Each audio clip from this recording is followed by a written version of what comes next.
এখন ওই নির্বাচনের জন্য প্রস্তুতি নেন। সেই নির্বাচনের প্রস্তুতিটা কি? মানুষের মধ্যে ভালোবাসা তৈরি করেন। বিএনপি মানুষকে যেন মানুষ ভালোবাসে, বলে হ্যাঁ বিএনপি ছাড়া আমাদের আর কোনো উপায় নাই। এই জিনিসটাকে আমাদেরকে তৈরি করতে হবে বন্ধুগণ। এবং সেই জন্য আপনারা কম ত্যাগ স্বীকার করেন নাই। আমি জানি এই সিলেটে অসংখ্য মানুষের মিথ্যা মামলা আছে, এখনো প্রত্যাহার হয়নি। আমি জানি এই সিলেটে অসংখ্য আমার ছেলেরা, আমার নেতারা, তারা মামলা খেয়েছে, তারা কারাগারে গেছে, জেলে গেছে।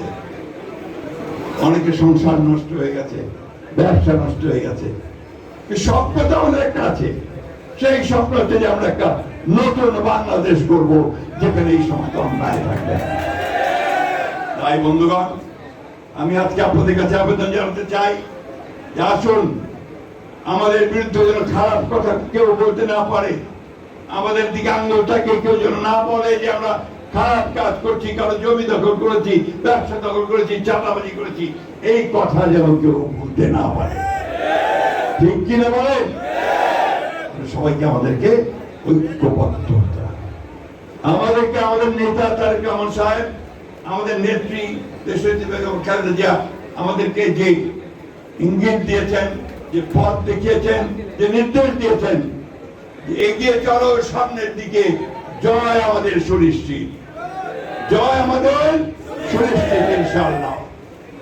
আবারও আমি সিলেটের নেতৃবৃন্দকে ধন্যবাদ জানাতে চাই যে তারা আজকে এই সভাটাকে আয়োজন করে সুযোগ করে দিয়েছেন আপনাদের সঙ্গে আমাদের মিলিত হবার। সময়টা খুব খারাপ, দুপুর বেলা, প্রচন্ড গরম, সবাই একেবারে সিদ্ধ হয়ে যাচ্ছেন, কিন্তু তারপরে একটা তো সুযোগ হলো কথা বলার, তাই না? এরপরে ইনশাআল্লাহ আবার খোলা মাঠে আপনাদের সঙ্গে দেখা হবে। যেমন দেশনেত্রী বেগম খালেদা জিয়া আলিয়া মাদ্রাসায় বক্তৃতা করেছিলেন, মনে আছে আপনাদের?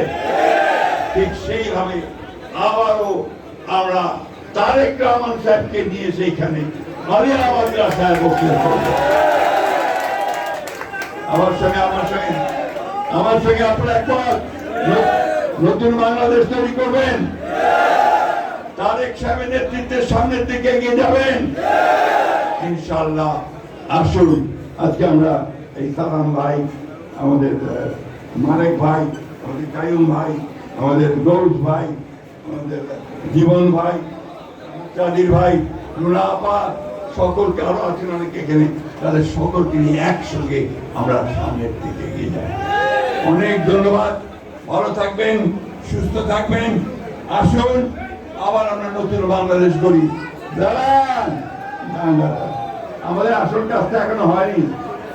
দাঁড়ান, এখন তো আমাদের আসল যেটা দোয়া, আমাদের শহীদ প্রেসিডেন্ট জিয়া রহমান সাহেবের জন্য দোয়া, আমাদের দেশ নেত্রী বেগম খালেদা জিয়ার জন্য দোয়া, তারেক রহমান সাহেবের জন্য দোয়া, আরাফাত রহমানের জন্য দোয়া, এবং যারা আমাদের জন্য প্রাণ দিয়েছেন তাদের সকলের জন্য এখন আমরা দোয়া করবো।